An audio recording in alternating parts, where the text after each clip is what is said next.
سلامونه دوستانو، امید لرم چې جوړ او روغ به یې.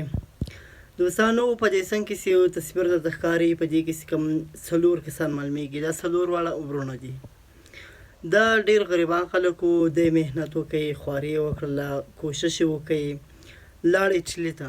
د اټلي اسناد یې ترلاسه کړل. اول ته یې د خپل ځان لپاره کاروبار جوړ کړ، یو حلاله مزدوري یې کوله او خپل ځانونه یې له غریبۍ خلاص کړل، ځان ته یو ښه کاروبار جوړ کړو. نو بیا تلل اټلي ته. اټلي حکومت هغو ته قانوني اسناد هم ورکړل. نو په دا اوس کې راغلي وو، دا څلور کسان له نوشیره سره تعلق لري او اوس کې راغلي وو، د یو ورور واده وو. نو د واده لپاره راغلي وو دلته.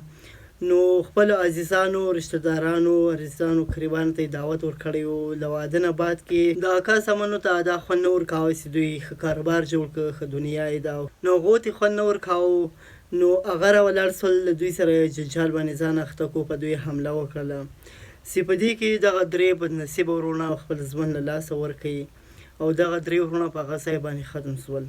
نو له پرون نه راهیسې دغه یو تصویر چلیږي په سوشل میډیا باندې، ډېر وایرل هم دی او ډېره سوشل میډیا په دې باندې غوغا هم جوړه کړې ده او یقینا دا یو ډېره افسوسناکه واقعه ده چې څوک ته په خپله دنیا، په خپل کاروبار باندې نه پرېږدي.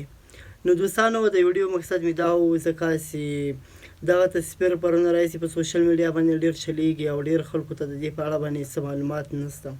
نو د دې په اړه باندې تاسو سره موږ لږ معلومات شیر کړل. دغه څلور وروڼه چې دي کم دي، دغه ورونه دي. نو په دې کې د دریو خپل ژوند له لاسه ورکړي، دا یو دانه ژوندی دی. نو له ډېر ریسرچ بعد موږ تاسو ته په دې باندې ویډیو جوړه کړله. نو له موږ سره اوسئ، زموږ چینل سبسکرایب کړئ. تر بلې ویډیو، الله حافظ.